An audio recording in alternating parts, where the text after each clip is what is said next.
നമസ്കാരം. ഇന്നത്തെ വാർത്തകളുമായി ഷാജി കടക്കൽ. ഇന്ന് ഡിസംബർ 23 തിങ്കൾ 2024. വാർത്തകളിലേക്ക്. പാലക്കാട് നല്ലേപ്പള്ളി ഗവൺമെൻറ് UP സ്കൂളിൽ ക്രിസ്മസ് ആഘോഷം നടത്തിയതിന് അധ്യാപകരെ ഭീഷണിപ്പെടുത്തിയ സംഭവത്തിൽ VHP പ്രവർത്തകർ റിമാൻഡിൽ. വിശ്വ ഹിന്ദു പരിഷത്ത് പാലക്കാട് ജില്ലാ സെക്രട്ടറി K. അനിൽകുമാർ, ജില്ലാ സംയോജക് V. Sushasanan, panchayat committee president K. Velayudhan എന്നിവരെയാണ് ചിറ്റൂർ പോലീസ് അറസ്റ്റ് ചെയ്തത്. പരീക്ഷ കഴിഞ്ഞ വെള്ളിയാഴ്ച സ്കൂൾ മുറ്റത്ത് സാന്താക്ലോസിന്റെ തൊപ്പിയണിഞ്ഞ അധ്യാപകരും കുട്ടികളും ക്രിസ്മസ് ആഘോഷിക്കുന്നതിനിടെ അപ്രതീക്ഷിതമായാണ് മൂവർ സംഘം കടന്നുവന്ന് ഭീഷണി മുഴക്കിയത്. പ്രധാന അധ്യാപികയുടെ പരാതിയിൽ ചിറ്റൂർ പോലീസ് 3 പേരെയും അറസ്റ്റ് ചെയ്യുകയായിരുന്നു. മതസ്പർദ്ധ വളർത്താനുള്ള ഉദ്ദേശത്തോടെ സ്കൂളിലേക്ക് അതിക്രമിച്ച് കയറി കുട്ടികളെ ഭീതിയിലാക്കി അധ്യാപകരെ ഭീഷണിപ്പെടുത്തി എന്നാണ് case. Palakkad Nallepilly government UP സ്കൂളിൽ ക്രിസ്മസ് ആഘോഷം സംഘടിപ്പിച്ചതിന് വിശ്വ ഹിന്ദു പരിഷത്ത് പ്രവർത്തകൻ ഭീഷണി ഉയർത്തിയതിനെതിരെ പ്രതിഷേധം ശക്തം. VHP ജില്ലാ സെക്രട്ടറി അടക്കമുള്ളവർ അറസ്റ്റിലായ സംഭവത്തിൽ യുവജന സംഘടനകളായ DYFയും യൂത്ത് കോൺഗ്രസും അടക്കം ഇന്ന് ശക്തമായ പ്രതിഷേധം പ്രഖ്യാപിച്ചിട്ടുമുണ്ട്. സംഘപരിവാർ ഉത്തരേന്ത്യയിൽ നടപ്പാക്കുന്ന ധ്രുവീകരണ രാഷ്ട്രീയം കേരളത്തിലേക്ക് കൊണ്ടുവരാനുള്ള ശ്രമത്തിന്റെ ഭാഗമാണെന്നും ഇതിനെതിരെ ശക്തമായ പ്രതിരോധം തീർക്കാൻ മതേതര സമൂഹം തയ്യാറാകണമെന്നും പ്രഖ്യാപിച്ച് ഇരുകൂട്ടരും സ്കൂളിന് മുന്നിൽ ഐക്യദാർഢ്യ കരോൾ സംഘടിപ്പിക്കുമെന്നും വ്യക്തമാക്കിയിട്ടുമുണ്ട്. പ്രധാനമന്ത്രി നരേന്ദ്രമോദി ഇന്ന് വൈകിട്ട് ദില്ലി CBCI ആസ്ഥാനത്ത് നടക്കുന്ന ക്രിസ്മസ് ആഘോഷങ്ങളിൽ പങ്കെടുക്കും. CBCI അധ്യക്ഷന്മാർ ആൻഡ്രൂസ് താഴത്ത് പരിപാടികൾക്ക് നേതൃത്വം നൽകും. ചടങ്ങിൽ പ്രധാനമന്ത്രി ക്രിസ്മസ് പുതുവത്സര സന്ദേശം കൈമാറും. CBCI ആസ്ഥാനത്തിന് സമീപത്തുള്ള സീക്രട്ട് ഹാർട്ട് ദേവാലയത്തിലും മോദി സന്ദർശനം നടത്തിയേക്കും. കഴിഞ്ഞ വ്യാഴാഴ്ച കേന്ദ്രമന്ത്രി ജോർജ് കുര്യന്റെ വസതിയിൽ സംഘടിപ്പിച്ച ക്രിസ്മസ് ആഘോഷത്തിലും പ്രധാനമന്ത്രി പങ്കെടുത്തിരുന്നു. ഔദ്യോഗിക സന്ദർശനത്തിന് കുവൈറ്റിലെത്തിയ പ്രധാനമന്ത്രി നരേന്ദ്രമോദിക്ക് കുവൈറ്റിലെ ഉയർന്ന സിവിലിയൻ ബഹുമതി കുവൈറ്റിന്റെ വിശിഷ്ട മെഡലായ മുബാറക് അൽ കബീർ മെഡൽ കുവൈറ്റ് അമീർ സമ്മാനിച്ചു. മോദിക്ക് മറ്റൊരു രാജ്യം സമ്മാനിക്കുന്ന 20ാമത് അന്താരാഷ്ട്ര അവാർഡാണിത്. ബയാൻ പാലസിൽ നടന്ന ചടങ്ങിൽ നരേന്ദ്രമോദിക്ക് ഔദ്യോഗിക ഗാർഡ് ഓഫ് ഓണർ നൽകി ആദരിച്ചു. ചടങ്ങിൽ കുവൈറ്റ് അമീറും പങ്കെടുത്തു. ഔദ്യോഗിക ചടങ്ങുകൾക്ക് ശേഷം പ്രധാനമന്ത്രി നരേന്ദ്രമോദി കുവൈറ്റ് സന്ദർശനം പൂർത്തിയാക്കി ദില്ലിക്ക് മടങ്ങി. കുവൈറ്റ് പ്രധാനമന്ത്രി നേരിട്ടെത്തിയാണ് നരേന്ദ്രമോദിയെ യാത്രയാക്കിയത്. നേരത്തെ ഇരു രാജ്യങ്ങളും തമ്മിലുള്ള ഉഭയകക്ഷി സഹകരണം കൂടുതൽ വിപുലീകരിക്കാനും ഉഭയകക്ഷി ബന്ധം തന്ത്രപ്രധാന പങ്കാളിത്തത്തിലേക്ക് ഉയർത്താനും നേതാക്കൾ ധാരണയിൽ എത്തിയിരുന്നു. അനുയോജ്യമായ സ്ഥലം കണ്ടെത്തിയാൽ കേരളത്തിൽ ആണവ വൈദ്യുത നിലയം സ്ഥാപിക്കുന്നതിൽ അനുമതി നൽകാമെന്ന് കേന്ദ്ര ഊർജ്ജമന്ത്രി മനോഹർ ലാൽ ഖട്ടർ. കോവളത്തിൽ മുഖ്യമന്ത്രിയും വൈദ്യുത മന്ത്രിയും കേന്ദ്രമന്ത്രിയുമായ കൂടിക്കാഴ്ചയിലാണ് ഖട്ടറിന്റെ ഈ ഉറപ്പ്. നിലയം സ്ഥാപിക്കാൻ ഏറ്റവും യോജിച്ച സ്ഥലം കാസർഗോഡ് ചീമേനിയാണെന്നും മുഖ്യമന്ത്രി പിണറായി വിജയൻ, മന്ത്രി K. കൃഷ്ണൻകുട്ടി എന്നിവരെ അദ്ദേഹം അറിയിച്ചു. കേരളത്തിന്റെ തീരങ്ങളിൽ തോറിയം അടങ്ങുന്ന മോണോസെറ്റ് നിക്ഷേപം ധാരാളമുണ്ടെന്നും തോറിയം അടങ്ങിയ സ്ഥാനമാക്കിയുള്ള ചെറു റിയാക്ടർ സ്ഥാപിച്ചാൽ ഉചിതമാകുമെന്നും കേന്ദ്രമന്ത്രി പറഞ്ഞു. എല്ലാ KS ഉദ്യോഗസ്ഥരും പ്രതീക്ഷയ്ക്കത്ത് ഉയർന്നില്ലെന്ന് വിമർശിച്ച് മുഖ്യമന്ത്രി പിണറായി വിജയൻ, തിരുത്താനുള്ളവർ തിരുത്തണമെന്നും പഴയ ശീലങ്ങൾക്ക് അധ്യക്ഷത വഹിക്കുന്ന പദവിയാകരുത് KS എന്നും അഭിപ്രായപ്പെട്ട മുഖ്യമന്ത്രി അടുത്ത ബാച്ച് KS ഉദ്യോഗസ്ഥരുടെ നിയമനം ഉടനുണ്ടാകുമെന്നും പറഞ്ഞു. നിലവിലെ സർക്കാർ സമ്പ്രദായങ്ങൾ KSകാർ അതേപടി പിന്തുടരുമെന്നും ചുവപ്പ് നാട പഴയതുപോലെ ഇല്ലെങ്കിലും ചില വകുപ്പുകൾ ഇപ്പോഴും ഉണ്ടെന്നും അത് മാറ്റിയെടുക്കണമെന്നും മുഖ്യമന്ത്രി അഭിപ്രായപ്പെട്ടു. സാമുദായിക നേതാക്കൾക്ക് അഭിപ്രായം പറയാൻ അവകാശമുണ്ടെന്ന് KPC അധ്യക്ഷൻ K. സുധാകരൻ. മുഖ്യമന്ത്രിയാകാൻ ചെന്നിത്തലയ്ക്ക് എന്താണ് അയോഗ്യതയെന്നും ചെന്നിത്തല ഇന്നലെ വന്ന നേതാവല്ലെന്നും സുധാകരൻ പറഞ്ഞു.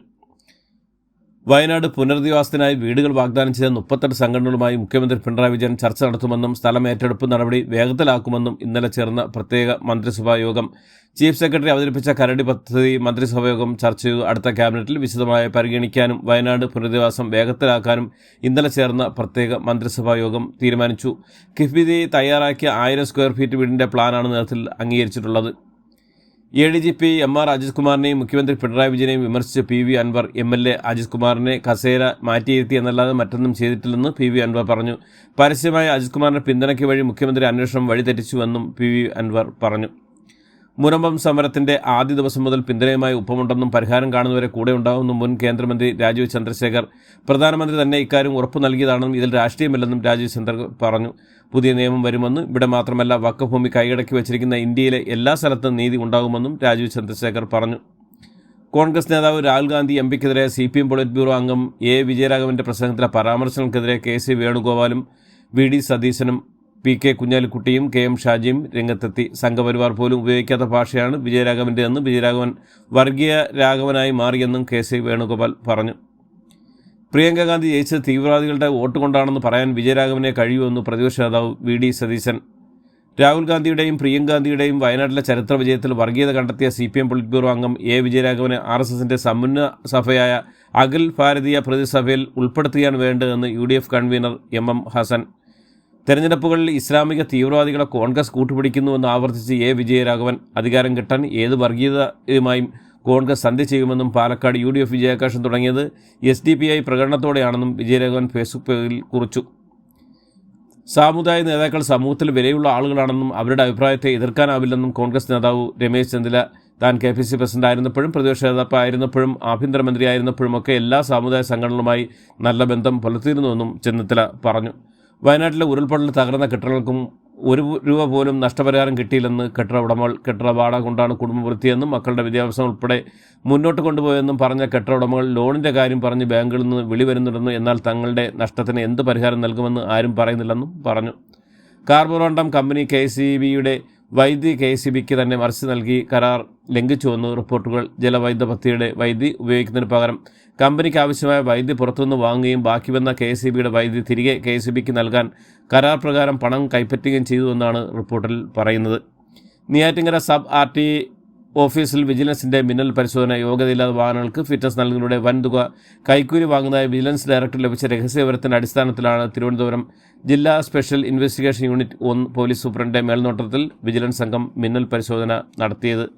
നഴ്സിംഗ് വിദ്യാർത്ഥി അമ്മു സജീവൻ്റെ മരണത്തിൽ പോസ്റ്റ്മോർട്ടം റിപ്പോർട്ട് പുറത്ത്. തലയ്ക്കും ഇടുപ്പിനും തുടയ്ക്കുമുണ്ടായ പരിക്കുകളാണ് അമ്മുവിൻ്റെ മരണത്തിന് കാരണമായെന്നാണ് പോസ്റ്റ്മോർട്ടം റിപ്പോർട്ടിൽ പറയുന്നത്. തലച്ചോറിലും തലയോട്ടിയുടെ 2 ഭാഗങ്ങളിലും രക്തം വാർന്നിരുന്നു. വാരിയലുകൾക്ക് പൊട്ടലുണ്ടെന്നും പോസ്റ്റ്മോർട്ടം റിപ്പോർട്ടിലുണ്ട്. വലത് ശ്വാസകോശത്തിന് താഴെയായി ചതവുണ്ടായി എന്നും പോസ്റ്റ്മോർട്ടം റിപ്പോർട്ടിൽ വ്യക്തമാക്കുന്നു. കോഴിക്കോട് സ്വകാര്യ ആശുപത്രി ചികിത്സയിൽ കഴിയുന്ന സാഹിത്യകാരൻ MD വാസുദേവൻ നായരുടെ ആരോഗ്യസ്ഥിതി കഴിഞ്ഞ ദിവസത്തേതിനും സമാനമായി തുടരുന്നുവെന്ന് റിപ്പോർട്ടുകൾ. ശ്വാസതടസ്സത്തെ തുടർന്ന് കഴിഞ്ഞ ദിവസം MDയെ ആശുപത്രിയിൽ പ്രവേശിപ്പിച്ചത്. സാമൂഹ്യ രാഷ്ട്രീയ രംഗത്തെ പ്രമുഖർ കഴിഞ്ഞ ദിവസങ്ങളിൽ MDയെ സന്ദർശിച്ചിരുന്നു.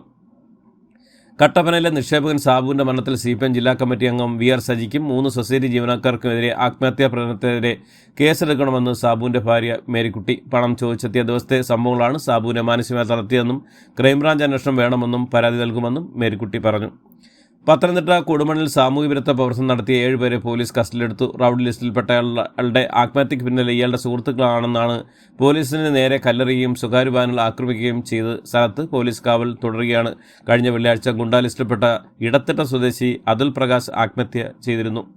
നിലമ്പൂരിലെ നാട്ടുവേദൻ ഷാബാസ് ഷെരീഫിൻ്റെ കൊലപാതകത്തിൽ ഒളിവിലായിരുന്ന യുവാവ് മുക്കട്ട കൈപ്പഞ്ചേരി സ്വദേശി ഫാസിൽ ഗോവയിൽ വെച്ച് വൃക്കരോഗത്തെ തുടർന്ന് മരിച്ചതായി പോലീസിന് വിവരം. ഇയാൾക്കെതിരെ പോലീസ് ലുക്കൌട്ട് നോട്ടീസ് ഇറക്കിയിരുന്നെങ്കിലും പിടികൂടാനായിരുന്നില്ല. ഇയാൾക്കായി അന്വേഷണം തുടർന്നതാണ് മരണവിവരം അറിയുന്നത്. തിരുനെൽവേലിയിൽ ഉപേക്ഷിച്ച കേരളത്തിലെ ആശുപത്രിയിൽ നിന്നുള്ള മാലിന്യം നീക്കി തുടങ്ങി ഹരിത ട്രിബ്യൂണലിൻ്റെ അന്ത്യസ്ഥത്തെ തുടർന്ന് ക്ലീൻ കേരള കമ്പനിയും തിരുവനന്തപുരം ജില്ലാ ഭരണകൂടവും ചേർന്നാണ് മാലിന്യങ്ങൾ തിരിച്ചെടുക്കുന്നത്. മാലിന്യം തള്ളിയാൽ 4 പേരുടെ തമിഴ്നാട് പോലീസ് അറസ്റ്റ് ചെയ്തു. തമിഴ്നാട്ടിൽ വൻ രാഷ്ട്രീയ വിഷയമാവുകയും ദേശീയ ഹരിത ട്രിബ്യൂണൽ അന്ത്യശാസനം നൽകുകയും ചെയ്തതോടെയാണ് കേരളം മാലിന്യം നീക്കാൻ തീരുമാനിച്ചത്. ആഭ്യന്തര വകുപ്പിനെയും പോലീസിനെയും രൂക്ഷമായി വിമർശിച്ച് പാർട്ടി സെക്രട്ടറിയെ പരിഹസിച്ചും CPM തിരുവനന്തപുരം ജില്ലാ സമ്മേളന പ്രതിനിധികൾ. ഗോവിന്ദൻ മാഷിൻ്റെ വൈരുദ്ധ്യാത്മിക ഭൗതികവാദം അറിയണമെങ്കിൽ പോലീസ് സ്റ്റേഷനിൽ പോകണമെന്നും സെക്രട്ടറിയുടെ പ്രസംഗത്തിൻ്റെ അർത്ഥം മനസ്സിലാകുന്നത് അപ്പോഴാണെന്നുമാണ് വനിതാ പ്രതികളുടെ പരിഹാസ വാക്കുകൾ. പ്രസംഗം ഒരു വഴിക്കും പ്രവർത്തനം മറുവഴിക്കുമെന്ന് പറഞ്ഞ വനിതാ പ്രതി പോലീസ് സ്റ്റേഷനിൽ ഇരകൾക്ക് നീതിയില്ലെന്നും കുറ്റപ്പെടുത്തി. രാജ്യാന്തര ബീച്ച് ടൂറിസ്റ്റ് കേന്ദ്രങ്ങളെ മാതൃകയാക്കി കോഴിക്കോട് ഒരുങ്ങുന്ന ഓഷ്യാനസ് ചാലിയം മാതൃകാ ബീച്ച് ഇന്ന് ഉദ്ഘാടനം ചെയ്യും. ടൂറിസം വകുപ്പ് മന്ത്രി PM മുഹമ്മദ് റിയാസാണ് ഉദ്ഘാടനം നടത്തുക. 9.53 കോടി രൂപ ചെലവിട്ടാണ് ബീച്ചിൻ്റെ പ്രവർത്തനങ്ങൾ പൂർത്തിയാക്കിയത്. വാർത്തയുടെ പേരിൽ ലേഖകൻ്റെ ഫോൺ പിടിച്ചെടുക്കാനുള്ള ക്രൈംബ്രാഞ്ച് നീക്കത്തിന് കേരള പത്രപ്രവർത്തക യൂണിയൻ പ്രക്ഷോഭത്തിന് ചൊവ്വാഴ്ച സംസ്ഥാന വ്യാപകമായും മാർച്ച് ധർണയും നടത്തും. തിരുവനന്തപുരത്ത് പോലീസ് ആസ്ഥാനത്തേക്കും ജില്ലാ പോലീസ് മേധാവിയുടെ കാര്യാലയത്തേക്കുമാണ് മാർച്ച് നടത്തുക. CPM വിട്ട് BJP ചേർന്ന മധു മുല്ലശ്ശേരിക്കെതിരെ ആഞ്ഞടിച്ച് CPM തിരുവനന്തപുരം ജില്ലാ സെക്രട്ടറി V ജോയ്. മധു മുല്ലശ്ശേരി ഒരിക്കൽ ഒരു പെട്ടി നിറയെ വസ്ത്രങ്ങളും വിദേശ സ്പ്രേയും 50,000 രൂപയുമായി തന്നെ കാണാൻ വന്നിരുന്നുവെന്നും എന്നാൽ പെട്ടിയെടുത്ത് ഇറങ്ങിപ്പോകാനാണ് ആവശ്യപ്പെട്ടതെന്നും V ജോയ് പറഞ്ഞു. ഇതോടുകൂടി ഇന്നത്തെ വാർത്തകൾ അവസാനിക്കുന്നു. എല്ലാവർക്കും നന്ദി, നമസ്കാരം.